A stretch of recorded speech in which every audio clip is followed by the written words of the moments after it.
segundo Mateus, capítulo 5, verso 10 ao verso 12.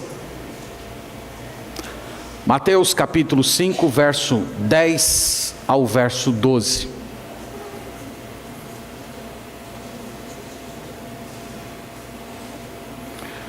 Há vários autores cristãos que admiro bastante. Eles têm procurado estudar a época que nós estamos vivendo, fazer uma espécie de leitura da situação do cristianismo, da nossa cultura. E vários deles têm usado uma expressão para tentar descrever a situação do evangelho nos países especialmente ocidentais. É a expressão cristianismo adocicado. O que é um cristianismo adocicado? Cristianismo adocicado é uma expressão para designar uma forma diferente da fé cristã. Uma forma que surgiu aí pelo menos nos últimos 50 anos, em que se apresenta o Evangelho e se apresenta o próprio Jesus de uma maneira diferente da Bíblia. Um evangelho, um tipo de evangelho muito mais fundamentado nas bênçãos, naquilo que você pode receber. Um evangelho que apresenta um Cristo que quer curar todas as suas doenças, que quer encher os seus bolsos de dinheiro, que quer te dar uma vida, quase que tudo aquilo que na Bíblia é prometido que irá um dia acontecer no céu, como algo que você pode ter aqui na terra, hoje, experimentar hoje. Então é um cristianismo, por exemplo, que não fala de sofrimento, que não fala de perseguição, que não fala de carregar a cruz. É por isso que ele é adocicado. E na mensagem de Jesus, de Mateus capítulo 5, definitivamente nós não temos nada de doce aqui. E eu quero ler para vocês a descrição que Jesus fez dos verdadeiros discípulos dele, que está no capítulo 5 do Evangelho segundo Mateus, no verso 10. E nós estamos dando continuidade às nossas meditações já nesse capítulo, e nós queremos desenvolver um tema, um pouco mais esse tema, que está no capítulo 5, verso 10. E note bem as palavras de Jesus. Ele diz: bem-aventurados os perseguidos por causa da justiça, porque deles é o reino dos céus. Bem-aventurados sois quando, por minha causa, vos injuriarem e vos perseguirem, e mentindo disserem todo mal contra nós. Regozijai-vos e exultai, porque é grande o vosso galardão nos céus, pois assim perseguiram aos profetas que viveram antes de vós. Amém. Amém. Aqui, irmãos, nesses 3 versículos, nós temos a descrição da promessa para aqueles que são perseguidos, e também a descrição da postura daqueles que estão enfrentando perseguição em razão de serem cristãos. Mas antes de explicar o versículo, eu queria dar algumas palavras introdutórias. Primeiro, aqui nós vivemos num país em que pouco conhecemos a respeito de perseguição. No entanto, as profecias bíblicas, elas dão conta que essa situação vai mudar num futuro próximo. A fé cristã, como é descrita aqui na Bíblia, ela vai se tornar ilegal. As profecias falam disso, que cada vez mais os governos eles vão formando leis, um corpo jurídico, uma organização para coibir a fé, a expressão verdadeira da fé cristã. Nós falamos um pouco disso na semana passada. Um caso semelhante ao que ocorreu na Alemanha, na Segunda Guerra Mundial, em que o nazismo não queria acabar com a fé cristã, apenas queria que a fé cristã apoiasse o regime de Hitler. E de fato uma parte significante dos cristãos da Alemanha apoiaram o Reich, e muitos que não quiseram apoiar foram perseguidos e mortos, inclusive pastores. Então nós caminhamos para algo parecido. A Bíblia diz que isso vai ocorrer em um futuro próximo. Um governo liderado por um ser que na Bíblia é descrito como anticristo. Ele vai assumir o governo desse mundo, e ele vai criar um sistema de leis que visará coibir a expressão da fé cristã e instituir uma espécie de um culto a uma personalidade, uma personalidade que é Ele mesmo. Então nós estamos já caminhando para isso, e nós já podemos perceber nos nossos dias os primeiros sinais dessa transformação. Na época em que Jesus viveu, havia um costume bem interessante, de que quando um general romano conquistava uma grande guerra, ele tinha o privilégio de entrar na cidade de Roma numa espécie de procissão com os seus soldados. Então ele ia em primeiro lugar no seu cavalo montado, ele carregava bens que ele tinha adquirido naquela guerra, ouro, prata, pedras preciosas, e era uma festa na cidade de Roma. Ele ia jogando moedas, jogando especiarias, perfumes, panos para as pessoas. O seu exército ia logo atrás dele, e logo depois do seu exército iriam os generais do exército conquistado. Esses iam amarrados, nus, e eles eram vaiados pelas pessoas. As pessoas jogavam pedras, xingavam. E o apóstolo Paulo empregou essa ideia para falar dos cristãos. Se você olhar comigo isso, 1 Coríntios capítulo 4, a gente vê o apóstolo Paulo usando essa figura. Então, 1 Coríntios capítulo 4, e enquanto a gente lê, por favor, tente manter essa ideia que eu acabei de dizer para vocês, do general romano com seu exército conquistado. Então 1 Coríntios capítulo 4, versículo 9, nós temos Paulo tomando posse dessa ideia para descrever o que é a sorte dos cristãos. E ele diz assim no verso 9: porque a mim me parece que Deus nos pôs a nós, os apóstolos, em último lugar, como se fôssemos condenados à morte, porque nos tornamos espetáculo ao mundo, tanto a anjos como a homens. Então veja que o apóstolo Paulo está empregando essa imagem para descrever como eram os cristãos do seu tempo. Como é que viviam os cristãos? Os cristãos estavam sempre em último. Se fosse aquele desfile do general romano, provavelmente os cristãos seriam aqueles que iriam acorrentados e nus para serem vaiados pelas pessoas. O que o apóstolo Paulo disse aqui é o que combina com o que Jesus falou. Jesus disse que felizes são os perseguidos. Esse é o significado da palavra bem-aventurado. Bem-aventurado os perseguidos. O apóstolo Paulo usa mais uma palavra muito dura, muito pesada, para se referir aos cristãos do seu tempo. Versículo 13 do mesmo capítulo, ele diz assim: quando caluniados, procuramos conciliação. Até agora temos chegado a ser considerados lixo do mundo, escória de todos. Então veja como é que Paulo enxergava a si e consequentemente os irmãos cristãos. Ele dizia: nós somos os últimos, nós somos como os generais que foram derrotados. Nós entramos na cidade, as pessoas vaiam a gente, as pessoas jogam pedras na gente, as pessoas nos consideram como sendo lixo, as pessoas nos consideram como sendo escória. Eu tenho certeza que se o apóstolo Paulo estivesse vivo hoje, ele estranharia muito o fato de existir uma cidade com o seu nome, cidade de São Paulo. Eu tenho certeza que ele estranharia isso, porque ele acharia muito estranho, muito esquisito, quando uma determinada população começasse a elevar o nome dos cristãos, a reverenciar os cristãos, a dizer que os cristãos são pessoas que devem ser amadas e respeitadas. Então essa palavra aqui do apóstolo Paulo combina com o que Jesus falou. Jesus falou: bem-aventurados os perseguidos. Jesus está nos lembrando que para sermos cristãos verdadeiros há um preço a ser pago. Há uma cruz que nós devemos carregar. Significa que nós vamos ser considerados lixo. Significa que algumas vezes as pessoas vão vaiar a gente. Significa que algumas vezes as pessoas irão ridicularizar os nossos valores. Mas isso é parte do que significa ser cristão.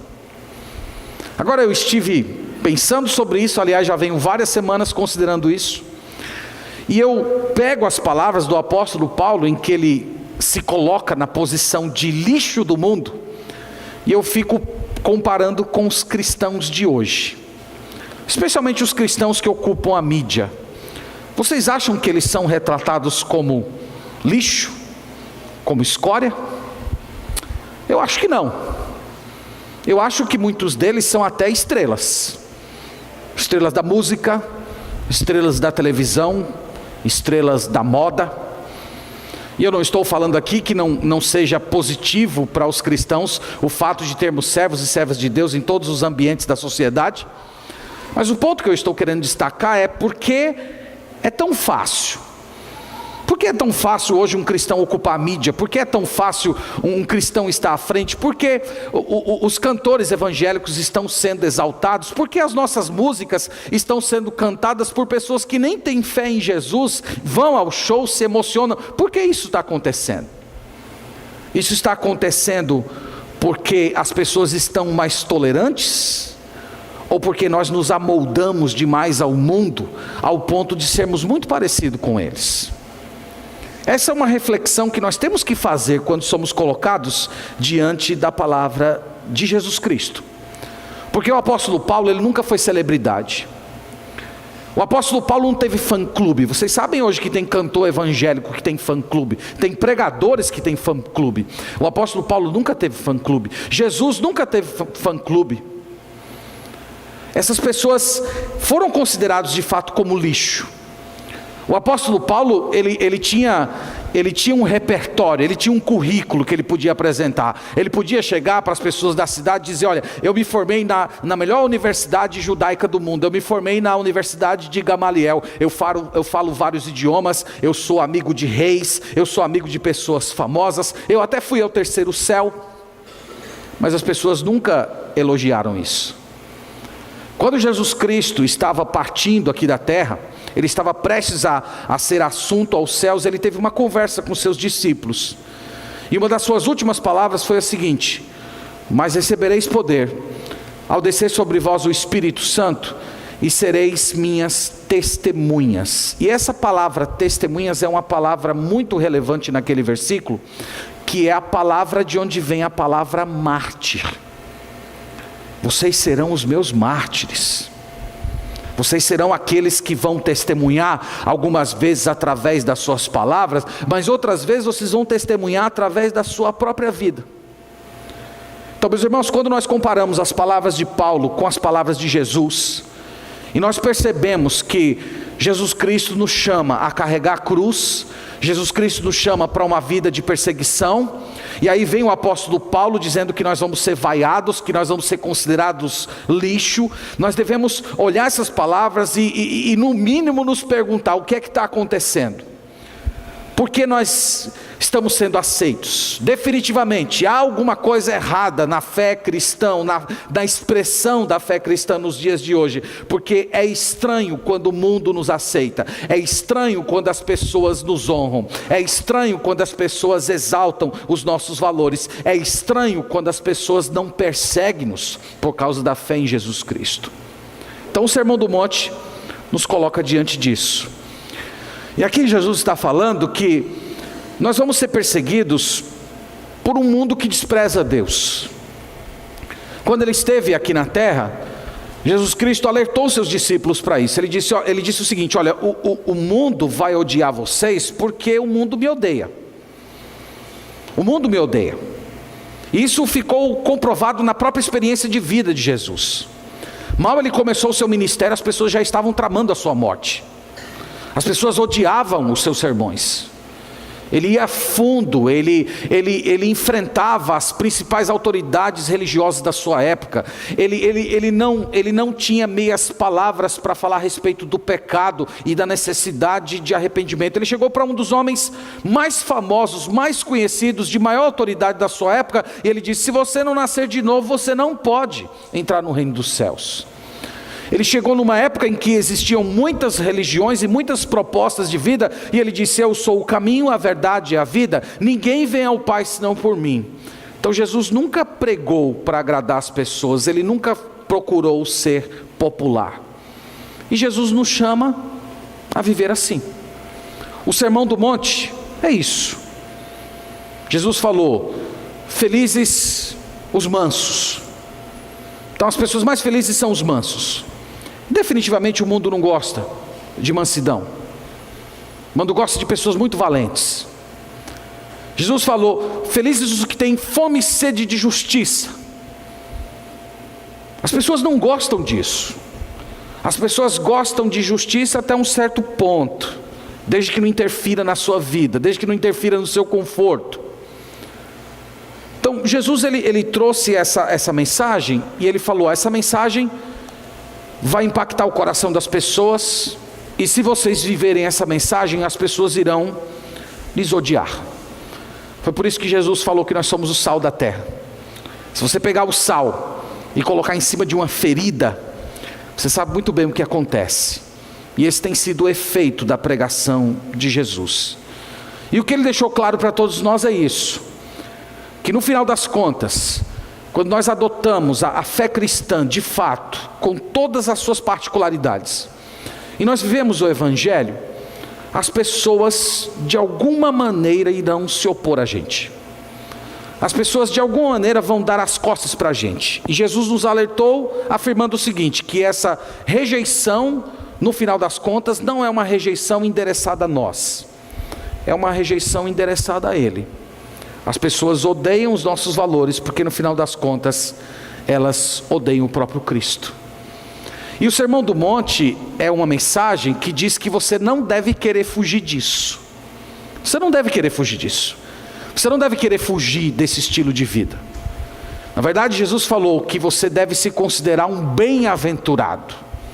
Você deve se ver feliz.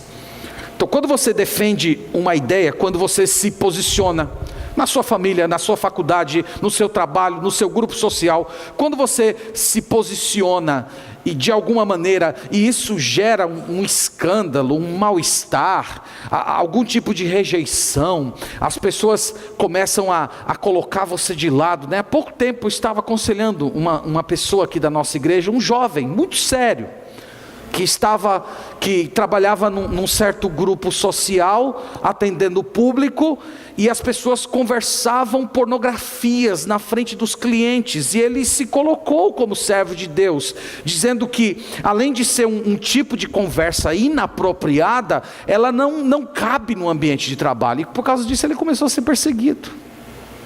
As pessoas começaram a ignorar ele, ninguém mais dirigia a palavra a ele, não dava mais bom dia a ele.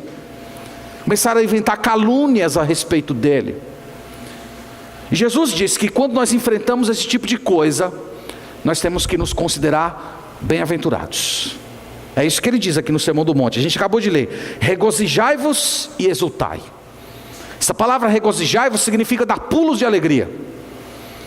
E dar pulos de alegria não é porque você gosta do sofrimento, não é porque você gosta do que as pessoas estão fazendo, porque aquilo te causa algum tipo de prazer, como se você amasse ser espancado por alguém. Não, ele está dizendo que você deve dar pulos de alegria por conta do significado disso.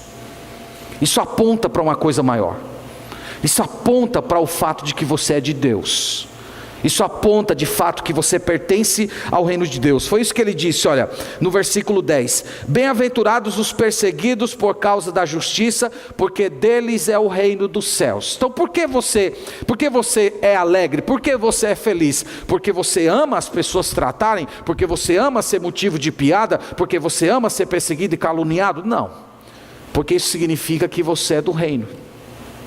Isso significa que você pertence a Jesus.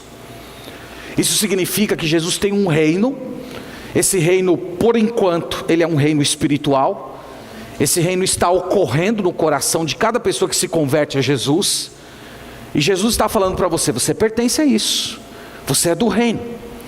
Mas esse reino também aponta para o futuro, para o reino milenar, para o reino em que Jesus Cristo vai voltar e Ele mesmo vai governar esse universo. E Jesus está dizendo: você vai estar lá. Você é parte desse reino.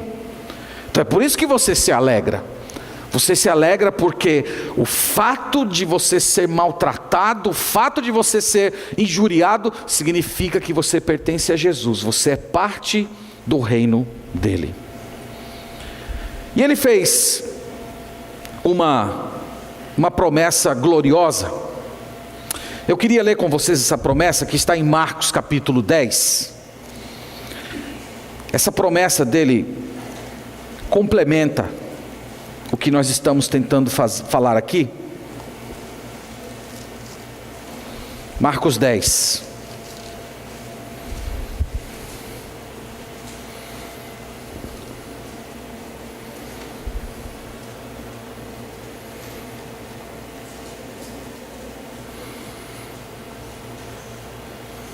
Eu acho muito legal no Novo Testamento as perguntas de Pedro. Pedro é aquele sujeito que faz as perguntas que às vezes nós temos vontade de fazer, mas não temos coragem, porque a gente acha que é muita arrogância, né? Mas Pedro era um sujeito assim muito espontâneo, e ele às vezes faz umas perguntas. Ele fez umas perguntas muito interessantes para Jesus. E ele disse assim, verso 28, então Pedro começou a dizer-lhe: eis que nós tudo deixamos e te seguimos.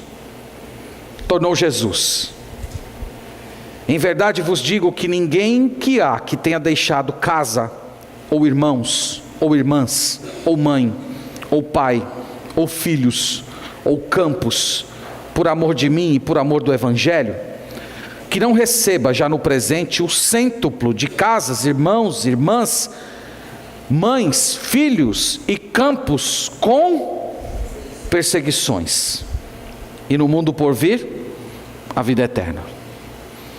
Então a pergunta de Pedro, né, é a pergunta que não quer calar. Senhor, eu deixei tudo, fazendo aqui um esforço grande para te seguir, obedecer, fazer a tua vontade. Mas e aí, o que é que nós vamos ganhar com isso? Jesus disse: olha, enquanto você estiver nesse mundo, se você teve que deixar seu pai, se de repente os seus pais expulsaram você de casa porque você creu em Jesus, ou se eles não estão tratando mais você com amor porque você agora é de Cristo, se seus irmãos estão tratando você, deixando você de lado, Jesus está dizendo: tem uma família da fé preparada para você.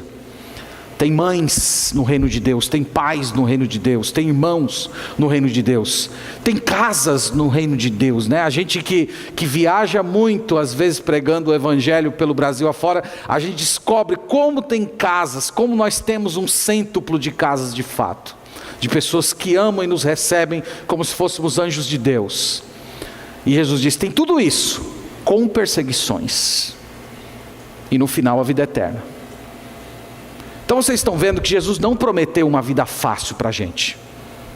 Jesus não prometeu que nós não iríamos padecer nesse mundo, que nós não seríamos ridicularizados. E Ele diz que quando nós enfrentarmos tudo isso, nós devemos nos regozijar. E aqui eu quero conduzir vocês até o verso 12, novamente, do capítulo 5 do Evangelho de Mateus. Mateus 5, verso 12.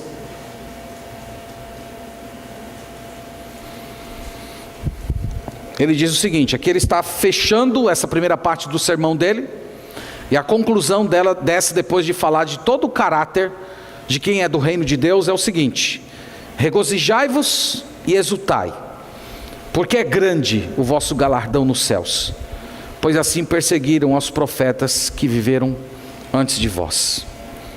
Então regozijais. Regozijar, eu já disse para vocês, significa alegria, é uma expressão daquela alegria exultante mesmo, de você gritar, de você pular. E ele diz: se alegre. E ele diz duas razões pelas quais nós devemos nos alegrar no texto. Ele diz a primeira: porque é grande o vosso galardão nos céus. Aqui Jesus está chamando você a fazer um teste de fé. É você pegar a sua perseguição e comparar com o que Deus prometeu a você. Pegue as duas coisas, coloque assim numa balança. De um lado você tem todas as perseguições e todas as injúrias que você vai enfrentar nesse mundo por se confessar como cristão. Do outro lado você tem os céus. Pese. O que pese mais? O que vale mais a pena? Jesus está chamando você a fazer esse teste de fé. E ele está dizendo, é céus. Ele diz que é grande o galardão. Essa palavra galardão é uma palavra que a Bíblia usa para descrever recompensas. A Bíblia usa essa palavra para falar de que um dia nós vamos estar na presença de Deus e Ele vai nos recompensar por nossa fidelidade. E alguns livros do Novo Testamento retrata esses presentes de Deus na forma de coroas. Então você vai receber coroa. E eu fico pensando que definitivamente hoje Jesus não podia me dar nenhuma coroa, porque se Ele me desse eu ia ficar meio soberbo. Eu ia vir para a igreja com a minha coroa, mostrando para todo mundo, olha aí como eu sou fiel. Mas no céu você pode receber coroa, porque no céu você vai ter os seus sentimentos transformados, você não vai ter mais orgulho. Então você vai poder receber a sua coroa com humildade. E a Bíblia diz que a humildade dos remidos recebendo as suas coroas é tão grande, que eles vão receber essa coroa do Pai e vão depositar essa coroa aos pés do Filho.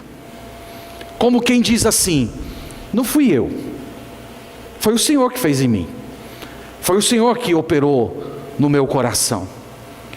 Então Jesus está dizendo, vai ser grande. Vai ser grande, o que está preparado para você é grande. O dia que você estiver no céu e ver tudo que Deus preparou e entregou para você, e você comparar com a vida que você teve nesse mundo, pense no mártir que mais padeceu, que aqueles do primeiro século, que morriam mortes terríveis, que eram levados para serem escarnecidos nas arenas de Roma. Essa pessoa que muito sofreu, quando chegar no céu, ela vai dizer, foi pouco.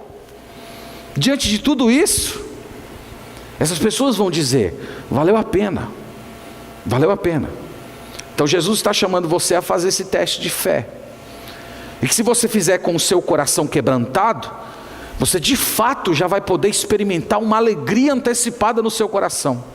Aquela alegria que você vai experimentar um dia no céu, recebendo sua coroa, recebido pelo próprio Cristo, desfrutando de ressurreição, vida eterna, imortalidade, alegria. Você já pode, como uma forma de prelúdio, já receber um pouco disso aqui na terra. Mas a segunda coisa que Jesus diz é a seguinte, no verso 12: pois assim perseguiram aos profetas que viveram antes de vós. Jesus diz, se alegre, primeiro porque vocês têm um galardão grande nos céus, e segundo, porque há um grupo de profetas que também passou por isso. Você pergunta, mas qual é a relação minha com os profetas que sofreram perseguição? A relação, meus irmãos, é que Jesus está dizendo, você faz parte de um grupo seleto. Um grupo seleto. Paulo uma vez falou isso, vocês não receberam apenas a graça de crer em Cristo, vocês também receberam a graça de padecer por Cristo. É graça. É ser contado dentro de uma galeria seleta. Então você já deve ter lido o capítulo 11 de Hebreus, o capítulo dos heróis da fé. Começa lá com Abel, aí vai Noé, depois vai Abraão, Isaac, Jacó, Moisés, aí continua com Raabe, os juízes, Jefté, Sansão, Samuel, Davi, os profetas. Essa é a galeria, e você vai ver que todos eles têm uma coisa em comum, todos eles sofreram muito quando estiveram nesse mundo. E quando o autor de Hebreus está terminando de contar a história desses autores, ele diz o seguinte, homens dos quais o mundo não era digno. É isso. É isso que significa fazer parte desse grupo seleto. É você fazer parte de uma classe de pessoas que são da mais alta dignidade diante da presença de Deus, e que viveram o Evangelho até as últimas consequências. Então, meus irmãos, essa é a mensagem do Sermão do Monte. E Jesus está convidando você, não estranhe as minhas palavras, Jesus está convidando você a se tornar lixo. Vai dizer, pastor, o senhor está destruindo a nossa autoestima, né? Mas não sou eu. Jesus está chamando você a se tornar um lixo. Jesus está chamando você para entrar para essa galeria de ridicularizados, para essa classe especial aos olhos de Deus, mas que é muito odiada e perseguida nesse mundo. Jesus está chamando você a fazer parte disso. E Jesus apresentou um tipo de caráter nesse sermão, em que ele diz o seguinte: se você viver dessa maneira, sendo humilde de espírito, sendo aquele que chora, que é manso, que tem fome e sede de justiça, que é misericordioso, que é limpo de mão, que é pacificador, fatalmente você vai ser perseguido. Não significa necessariamente que você vai ser pendurado numa estaca, como aconteceram com os nossos irmãos, mas que você vai enfrentar algum tipo de oposição, que vai ter pessoas que vão dar as costas para você.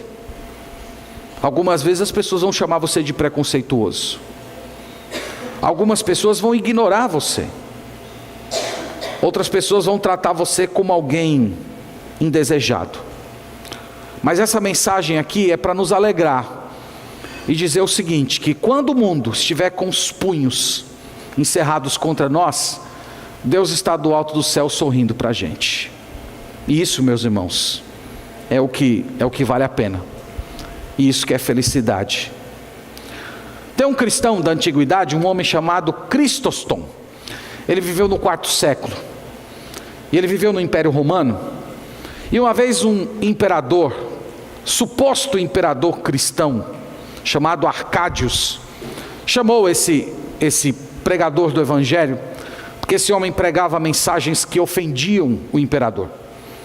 E o imperador tentou colocar algum tipo de medo nele, para que ele parasse de pregar o Evangelho.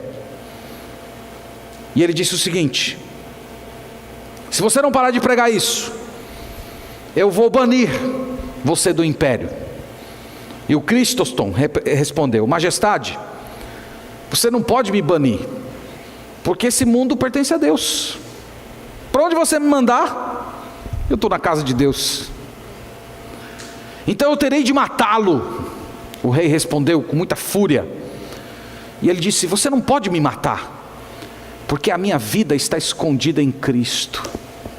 Eu sou imortal até o dia em que Deus escreveu no seu livro que eu vou morrer. Então eu vou confiscar os seus tesouros. Os meus tesouros estão no céu, onde ladrão nem ferrugem pode tocar.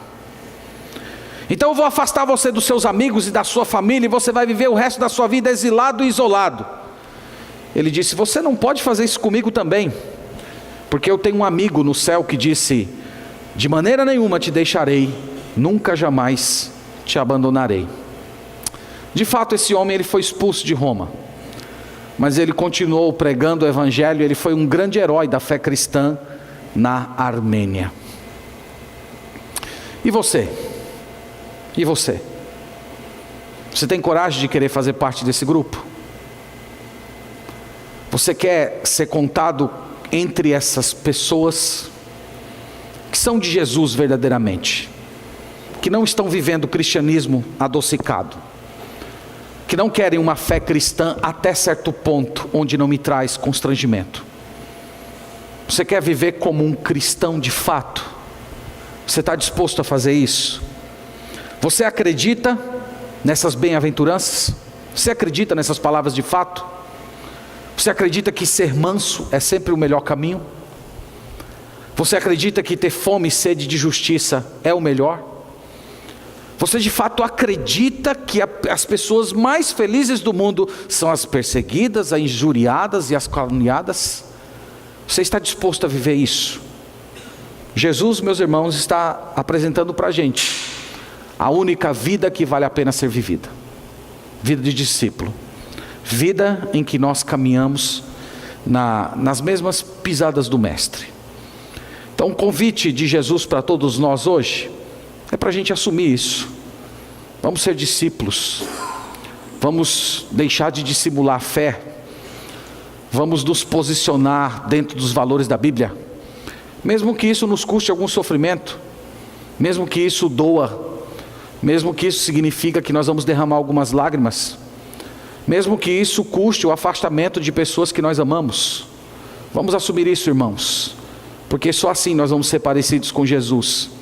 Só assim nós vamos ser contados nesse grupo que é considerado escória do mundo, mas são príncipes e princesas no céu. Deus nos abençoe e Ele nos ajude a viver assim. Amém.